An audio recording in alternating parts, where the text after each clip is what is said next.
So let's say I have some multivariable function like f of xy, so it'll have a two variable input is equal to, I don't know, x squared times y plus sine of y. So it'll output just a single number. It's a scalar valued function. The question is, how do we take the derivative of an expression like this? And there's a certain method called a partial derivative, which is very similar to ordinary derivatives, and I kind of want to show how they're secretly the same thing. So to do that, let me just remind ourselves of how we interpret the notation for ordinary derivatives. So if you have something like f of x is equal to x squared, and let's say you want to take its derivative, and I'll use the Leibniz notation here, df dx, and let's evaluate it at 2, let's say. I really like this notation because it's suggestive of what's going on. If we sketch out a graph, so this axis represents our output, this over here represents our input, and x squared has a certain parabolic shape to it, something like that. Then we go to the input, x equals 1, 2. This little dx here, I like to interpret as just a little nudge in the x direction, and it's kind of the size of that nudge. And then df is the resulting change in the output after you make that initial little nudge.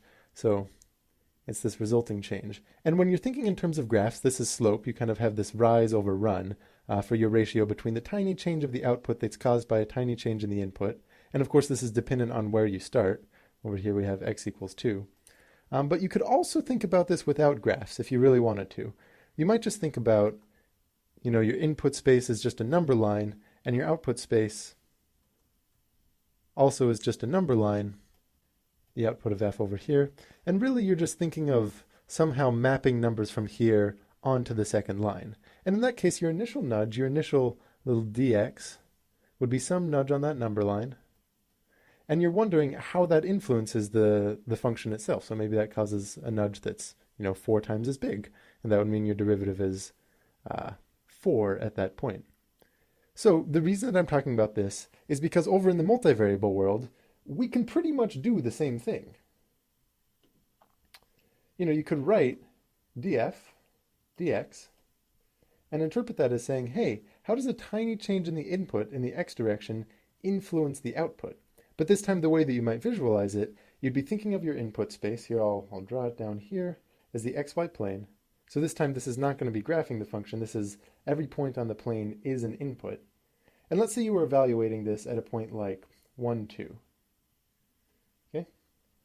In that case, so you'd go over to the input that's 1 and then 2.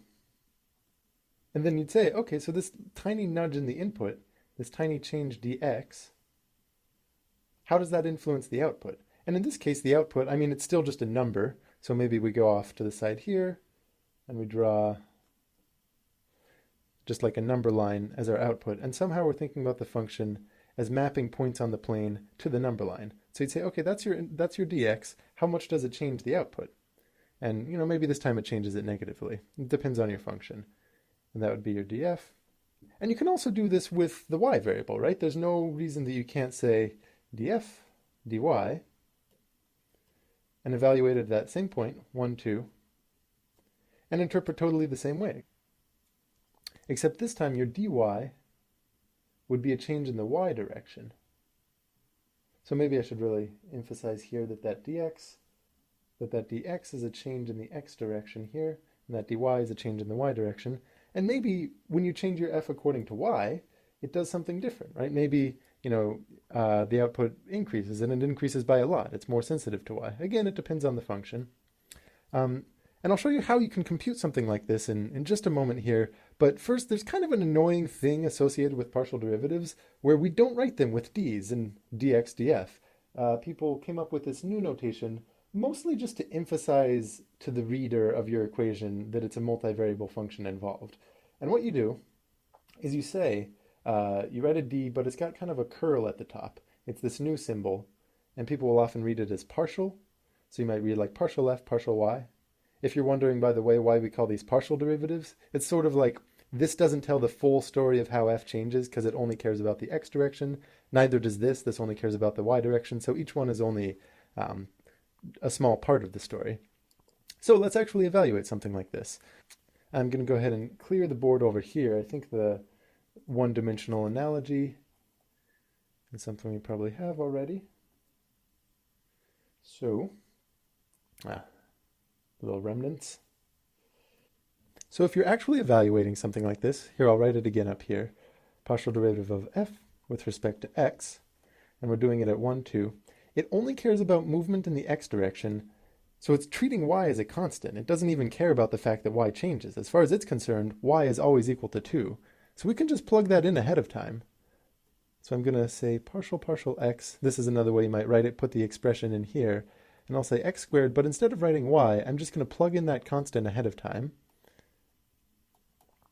Because when you're only moving in the x direction, this is kind of how the multivariable function sees the world. And I'll just keep a little note that we're evaluating this whole thing at x equals 1. And here, this is actually just an ordinary derivative, right? This is an expression that's an x. You're asking how it changes as you shift around x. And you know how to do this. This is just taking the derivative. The derivative of x squared times 2 is going to be 4x, because x squared goes to 2x. And then the derivative of a constant, sine of 2 is just a constant, is 0. And of course, we're evaluating this at x equals 1. So your overall answer is going to be 4. And just for practice, let's also do that with the derivative with respect to y. So we look over here. I'm going to write the same thing. You're taking the partial derivative of f with respect to y. We're evaluating it at the same point, 1, 2. This time, it doesn't care about movement in the x direction. So as far as it's concerned, that x just stays constant at 1. So we'd write 1 squared times y plus sine of y. Sine of y. And you're saying, oh, I'm keeping track of this at y equals 2. So that's kind of your evaluating at y equals 2. When you take the derivative, this is just 1 times y. So the derivative is 1. This over here, the derivative is cosine. Cosine of y. Again, we're evaluating this whole thing at y equals 2. So your overall answer, it would be, 1 plus cosine of 2. I'm not sure. I'm not sure what the value of cosine of 2 is off the top of my head, but that would be your answer.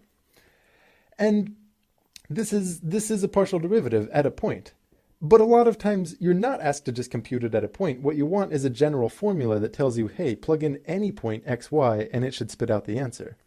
So let me just kind of go over how you would do that. It's actually very similar, but this time, instead of plugging in the constant ahead of time, we just have to pretend that it's a constant. So let me make a little bit of space for ourselves here. Really, we don't need any of this anymore. I'm going to leave the partial f, partial y. We want this as a more general function of x and y.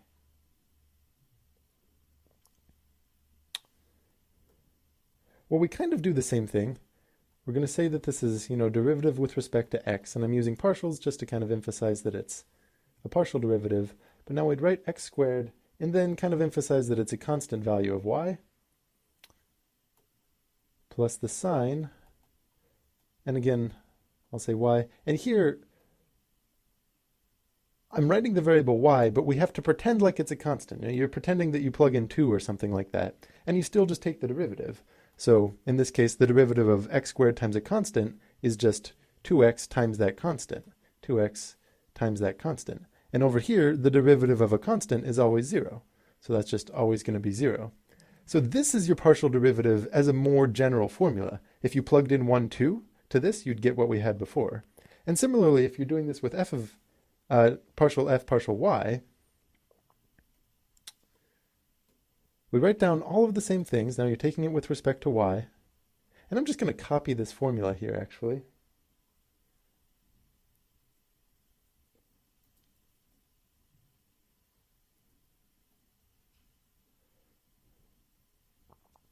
But this time we're considering all of the x's to be constants. So in this case, when you take the derivative with respect to y of some kind of constant, constant squared is a constant, times y, it's just going to equal that constant.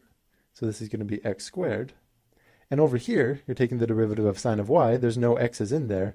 So that remains the sine of y.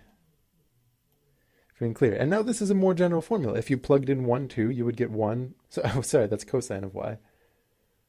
Cosine of y. Because we're taking a derivative. So if you plugged in 1, 2, you would get 1 plus the cosine of 1, which is what we had before.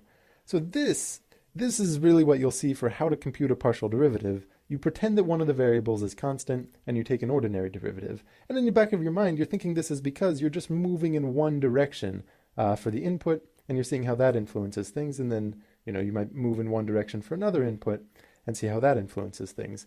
In the next video, I'll show you what this means in terms of graphs and slopes, but it's important to understand that graphs and slopes are not the only way to understand derivatives, because as soon as you start thinking about vector-valued functions or functions with inputs of higher dimensions than just 2, you can no longer think in terms of graphs, but this idea of nudging the input in some direction, seeing how that influences the output, and then taking the ratio, the ratio of that output nudge to the input nudge, that's a more general way of viewing things, and that's going to be very helpful moving forward in multivariable calculus.